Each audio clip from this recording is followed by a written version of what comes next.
This is part one, and we've got 7 games to break down today. Most of them AFC home games. Don't have a lot of AFC home games this week, but we'll be talking about Pittsburgh at the Chargers. Can you trust any of the wide receivers in that game? I think we're all going to trust McConkey, but what about after that? New England at Tampa Bay. You know, on paper, you think maybe this be a high-scoring game, but I'm not so sure. Baltimore at Minnesota, Atlanta at Indianapolis in Germany, Jacksonville at Houston, and Buffalo at Miami. And I'm forgetting one. Cleveland at the Jets. There you are. Cleveland at the Jets. How could we forget Cleveland at the New York Jets? Welcome, everyone. Jamey, welcome to Week 10.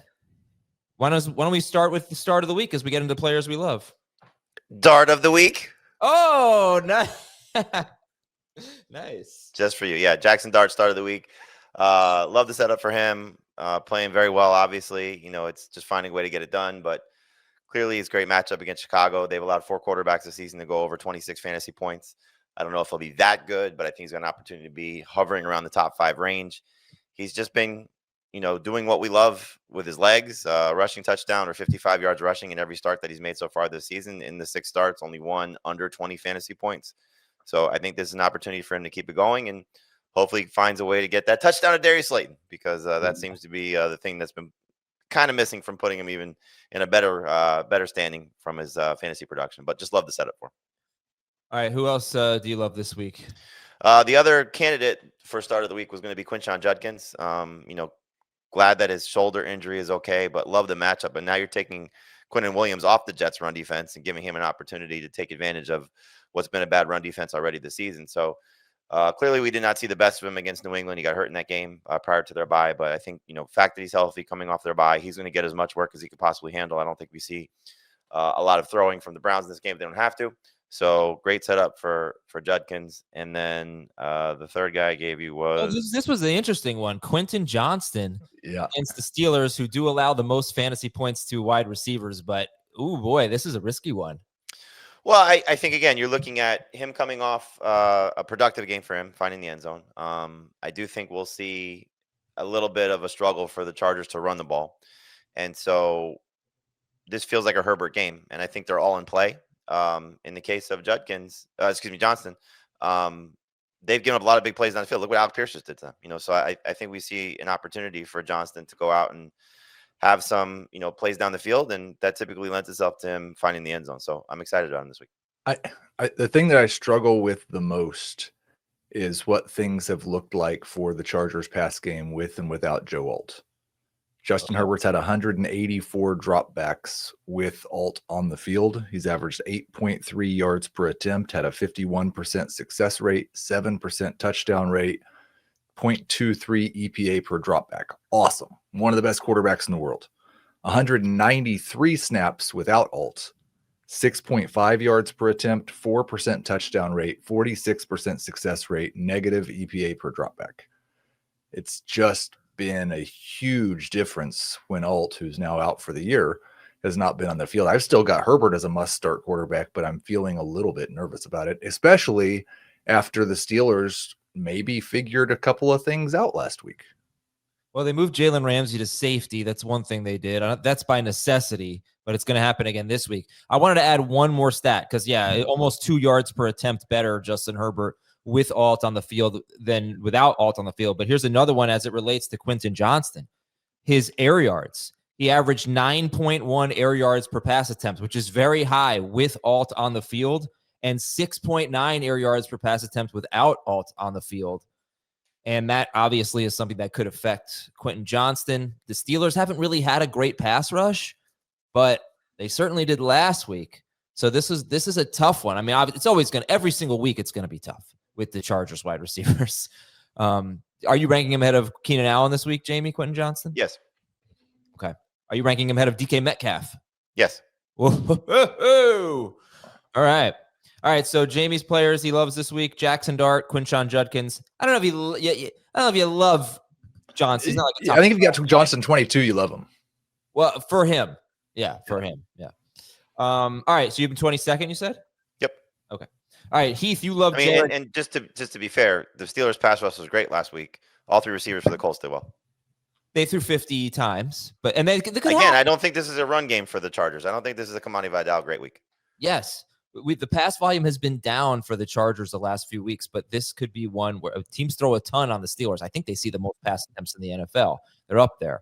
So we could get a lot of pass volume. Oh, man, making it difficult for me in all of my leagues where I have Quinton Johnston. All right, Jared Goff is one of the players that Heath loves, along with Romeo Dobbs on Monday night against the Eagles, and Wan'Dale Robinson. I'm sorry, Adam. I know you hate Wan'Dale, but we don't usually love Jared Goff outside. But I think one thing that fixes that is this terrible Washington defense. 3 straight quarterbacks have scored at least 28 fantasy points against them. 4 straight have scored at least 22 against them. 7 of the last 8 quarterbacks they've faced have scored at least 22 fantasy points against this defense. I think it's a good week for Jared Goff. Obviously, Sportsline agrees. They've got him at QB4. Nice. Okay, and then Dobbs. I think Dobbs. You like Dobbs, but you don't like Love. Yeah, I think Love loses Tucker Kraft, which hurts him and helps Romeo Dobbs most likely. I don't think Luke Musgrave steps fully into that Tucker Kraft role. And even if he does, a lot of times Tucker Kraft catches the ball 5 yards away from the line of scrimmage and then runs for 30 yards. I don't think Luke Musgrave's doing that. So there will be probably maybe a few more pass attempts because the yard per attempt isn't quite as good for Jordan Love. But I think we're going to get a 20 to 25% target share game from Romeo Dobbs. They're not going to be able to go into their shell and just run the ball 43 times because they're playing the Eagles. This should be a game where they have to throw and score just a little bit more. So Dobbs is a number 2 wide receiver for me. Wan'Dale Robinson, also a number 2 wide receiver for me. That my favorite stat of the week. I said it yesterday on FFT Dynasty, and I think I just cite it every single week now in the wide receiver preview. The Bears are giving up 2.21 fantasy points per target against wide receivers for the season. Wow. Wan'Dale's averaging about 8 targets per game since week 5. I think you can just do the math. He's probably going to score 17 fantasy points. Darius Slayton, not a bad wide receiver 3. He'll probably score 14 fantasy points. All wide receivers destroy the Bears. Okay. Here's hoping, right? Because we got Jaxson Dart as the start of the week, so it would make some sense. So Jamey likes Dart, Judkins, and Quinton Johnston. Heath likes Goff, Dobbs, and Wan'Dale. How would you guys rank those 3 receivers? Quinton Johnston, Dobbs, and Wan'Dale. Jamey? Dobbs, Wan'Dale, Quinton. Oh, wow. So you like them too. Yep. If you looked at the graphic, you would see that. Well, we do have a graphic that shows all of our rankings for each player. It's not that easy to just remember everything, okay, when the graphics are down. Players to avoid.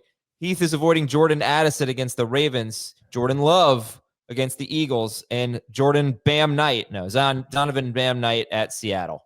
And Bam Knight seems like one, like obviously you don't want to start him after that bad week, but we did all pretty much have him ranked as the best Cardinal running back and a top 24 running back last week. Amari DiMercato played a season high in snaps, had a season high in rush share. And while Knight did have one more catch than DiMercato last week for the totality of their careers, DiMercato has been more of the pass catching guy. The only way running backs have really been good against Seattle is if they catch a bunch of passes, and they've given up 12 PPR fantasy points per game in the passing game. I like DiMercato more than I like Bam Knight this week. So don't start him. I think the other guys you said, Jordan Love, we talked about that. No Tucker Kraft, maybe no Matthew Golden. Not a great matchup. You don't have to start Jordan Love. And I'm just worried. I'd like to see, can we have JJ McCarthy if they're like 27 passes in a game? Yeah. Like his pass volume has been so low in the 3 games that he's started. And I'm not sure this is one. While the Baltimore Ravens defense has been better, they're still giving up like 4.5 yards per carry over the last few weeks. Not sure this is one where we see a huge uptick in passes from JJ McCarthy. So I'd like to get away from Addison if I can. In 3 wide receiver leagues, you probably have to start him. I do like him more than Quinton Johnston. Okay. I kind of tried to break down why they're throwing so little with JJ McCarthy. So we'll get into that later when we preview the game. Jamey, you've got 3 sits. Deebo Samuel against the Lions, DK Metcalf at the Chargers Sunday night, Ken Walker at Washington.